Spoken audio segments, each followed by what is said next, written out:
E.T. Phone Home. God damn it, this movie is great. Hi, everyone. It's me, Grant, the movie and TV guy. Welcome to Raising on Popcorn with Grant, everybody. We get to do a retro review today. We don't get to do this very often. This is a treat. So, hi, everyone. Just like this movie. Hi, everyone. Welcome to Raising on Popcorn with Grant, and today we're talking about E.T., the Extra-Terrestrial, which is back in theaters this weekend for its 40th anniversary in IMAX exclusively. Later this summer, Jaws will be doing the same thing. We'll also have a review for that. But I haven't reviewed it on this channel before. I did see it in IMAX. I just got back a little bit ago. And similar to The Godfather, Harry Potter, and other re-releases, I thought, why not do a retro review for maybe the 5 people who've never seen E.T. It also is an excuse for me to gush about one of my favorite movies. So, that being said, E.T. the Extraterrestrial is directed by Steven Spielberg, the Lord Jesus Christ. Steven Spielberg, the greatest filmmaker ever. And that's not an argument. No one could make a movie like E.T. but him. And it stars Henry Thomas, better known to modern audiences for his work with Mike Flanagan, particularly as the father on The Haunting of Hill House. But here he's just a little boy named Elliot. Typical little boy problems. His father has walked out on the family, ran off with his new girlfriend to Mexico, much to his mother's sadness, played by Dee Wallace. But one night, while hanging out with his brother and some of his obnoxious friends, one of whom I forgot was C. Thomas Howell. That's kind of an interesting. I forgot he was in that, or I just never noticed until now. And those siblings are played. Michael, played by Robert McNaughton, and Gertie, who of course is played by the great Drew Barrymore. In, I believe, her first film role. She was like 6 when they made this. It came out in 1982. One night, after escaping from scary government workers, a little alien, later to be dubbed E.T., short for Extraterrestrial, hides out in the shed. Elliot lures the little guy out with delicious candy, Reese's Pieces to be exact, because M&M's didn't want to put their money into this movie. Fun fact. And very soon, at first being kind of terrified of this thing, because how could you not be? It's a creature from another planet. He soon finds that he is destined to be BFFs with this little brown blob, especially because they are psychically linked. And very soon, they become the greatest bromance maybe ever, E.T. and Elliot. But then, of course, the scary government agents come wanting to do things to E.T. After making a communicator, E.T. wants to phone home, back to his home planet, with help from Michael and little Gertie, as well as some of those neighborhood weirdos. Can Elliot get sweet little E.T. back home? And if he's able to, will he want to say goodbye to his newfound friend? Let the tears and laughs and movie magic begin. Alright. So, E.T. the Extraterrestrial, I'm going to jump right to the chase here. I'm so glad I get to talk about this movie. This movie, I see a lot of movies. I've seen a lot of movies. As long as I can remember, I've loved them. I have a lot of favorite movies. Very few, I feel like, can lock down into a top 10. Except for E.T. E.T., since I was 5 years old, has been one of my all-time favorite movies. I think it's the best movie Spielberg has made. He's made a lot of terrific films. It's hard to quite pin down, but I think this might be, to me, personally my most favorite. And what I love about this movie so much, and especially revisiting it for this, is just how both sentimental it is, but also how subtle it is and how it earns it. The music is beautiful. The relationship between Elliot and E.T. And yes, I cried. Of course I cried. And despite the best efforts of a fellow moviegoer, we'll get to that. We have a little bit of a rant coming at the end of this. It's E.T. I was also taken with, even more this time, the subtlety and how strong the relationship between Michael and little Elliot is as brothers. I thought it actually really worked for me. I got new dimension from it. Now, if we're going to split hairs, no movie's without flaw, and here's the only flaw I could find with E.T. Now as an adult. Didn't really affect it too much. Despite being very well played by Dee Wallace, the mother character is a little too dumb. There's a moment in the movie where little Gertie is watching Sesame Street with E.T. He's very clearly in plain view, would be seen by her periphery, and because she's looking into a refrigerator, they seem to imply that she still doesn't notice this giant brown, alien standing in her living room. That was a little bit like, okay, Stevie, I think you took it a little too far with that one. Other than that, however, that's a minor quibble. E.T. is the music, the flying over the moon, everything, and the ending. This movie has one of the all-time greatest climaxes and endings of any movie I've ever seen. Best. It's perfect for the whole family. There were little kids there. They were enraptured. I fucking love this movie, guys. And I think it goes without saying, I'm going to give E.T. 0 stars. No. The golden gun. Bang.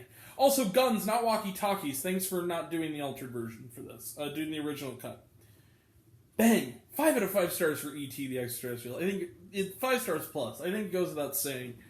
This is one of the best movies ever made. This is an all-time classic. If you haven't seen it, a friend of mine I found out today had not. Go fucking see E.T. right now. It's probably, if you have an IMAX theater near you, it's playing there. Go see E.T. Go see it. Even if you've seen it at home, watch it on the big screen. It is one of these movies that just... I own this movie, and I've seen it millions of times. I went to the theater to see it today because it's that good. It's worth it. Alright. So yeah, E.T. gets 5 stars. Let's close the book on it. Now it's time for a rant on annoying moviegoers, and then we'll do trailer trash, and shawarma, and what's coming next, goodbyes, and get the fuck out of here. All the links and all the things. First off, we're going to do a little rant. This week in annoying moviegoers. Yeah, that's right, we're going to do it. I think that there should be a list of movies where I think you should be prosecuted if you act like an asshole at the theater for them. E.T. is one of them. And the reason I say that is because the movie went smooth sailing for me. For the first 45 minutes. And then some dude with overalls, this guy, just this total disgusting slobby dude, sat next to me, directly to me. He didn't smell very good. And then on top of that, I'm sorry, I'm just going to say he had B.O. And then he actually technically was sitting a couple seats down from me, but it was that bad. I could still... Came in late. His phone was always on, with the light shining right in my eye. He was... the whole movie, loudly. He was clearing his throat it's like he was choking multiple times. And then, on cue... Every time there was a big moment, when they go fly over the moon, when E.T. seems to be dying, all the big high points, this is what I hear. It's like what I said went 9 days. Levitating in the movie, sweet movie. As just fuck off. Go away. Leave me alone. Why do people do this? First off, it's always a telling sign when people arrive late. Those are always the people who act like dicks. Always. I have never had an instance where someone comes in 30 to 40 minutes late when they're not a complete asshat. First off, you shouldn't be allowed to come in late. Alfred Hitchcock said it best when he did that policy for Psycho. No late arrival. It's on the Kermode and Mayo Cinematic Code of Conduct. You don't show up late. You see movies from beginning to end. That's it. Second off, just don't do this, especially in a movie like this. I know it's a movie that everyone's seen. I get it.